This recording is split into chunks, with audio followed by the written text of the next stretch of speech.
ஏன் ஞாயிற்றுக்கிழமை ஆனா நயமா எடுக்கிற ஆட்டுக்கறி எடுத்து லேசா எடுக்கிற கோழிக்கறியை வறுத்து அப்படியே மீனை கொஞ்சம் பொரிச்சு குடலை கொஞ்சம் வதக்கி தொட்டுக்கிறதுக்கு கொஞ்சம் உப்பு கிண்டத்தை போட்டு சாப்பிட்ட இந்த நாக்குக்கு புரட்டாசி மாதம் வந்தா அப்படியே அடக்கப்படுற மாதிரி ஆகிப்போதப்பா அப்படின்னு கவலைப்படுற ஆட்கள்கிட்ட போய் புரட்டாசி மாதம் வந்தா ஏன் அசைவம் சாப்பிடக்கூடாதுன்னு ஒரு கேள்வியை கேட்டோம்.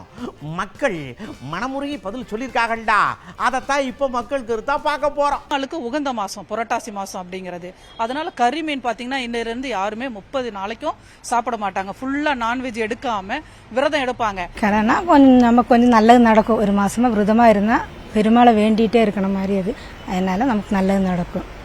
ஏன்னா பாடி ஆக்டிவிட்டிக்கும் நம்ம டெம்பரேச்சர் லெவல் இருக்கு இல்லைங்களா, நம்மளுடைய கலாமிட்டிஸ் இதுக்கும் வந்து சுற்றுப்புற இதுக்கும் வந்து தொடர்பு இருக்குது. அதனாலதான் வந்து இந்தந்த மாசம் இது வழிபாடு அப்படின்னு சொல்லியிருக்காங்க. வருஷம் பூரா நான்வெஜ் சாப்பிட்டு இருக்கோம். ஒரு மாசம் தன்னுடைய உடலை சுத்தம் பண்றதுக்காகவும் ஒரு சயின்டிபிக்கலா சொல்லியிருக்கலாம். இன்னொன்னு கோயில் குளத்துக்கு போறதுக்கு இந்த வாரம் ஃபுல்லா எல்லாம் ஸ்கூல் லீவ் டைம் அந்த மாதிரி நம்ம யோசிக்கலாம், அக்கேஷனா யோசிக்கலாம்.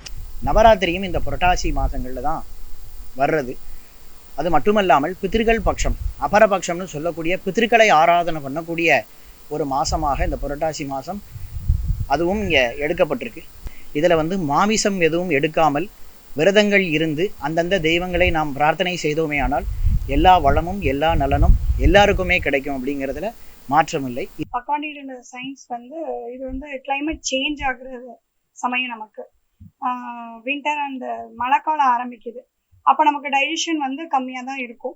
அதனால நம்ம நான்வெஜ்ஜை அவாய்ட் பண்ணணும். அப்புறம் சுண்டல், நவராத்திரி வருது, அதில் நல்ல சுண்டல்லாம் நம்ம ஈவினிங் பண்ணுவோம். அது வந்து ப்ரோட்டீனோட எனர்ஜியும் நமக்கு நிறைய கொடுக்கும். ஸோ அதனால தான் நம்ம புரட்டாசி மாதம் வந்து நான்வெஜ் சாப்பிடக்கூடாது. நம்ம சூழ்நிலைகள் காலநிலைக்கு ஏற்ற மாதிரி நம்ம முன்னோர்கள் வந்து அதை வடிவமைச்சிட்டு போயிருக்காங்க. அதை நாங்கள் வந்து பாரம்பரியமாக ஃபாலோ பண்ணிட்டு இருக்கிறோம்.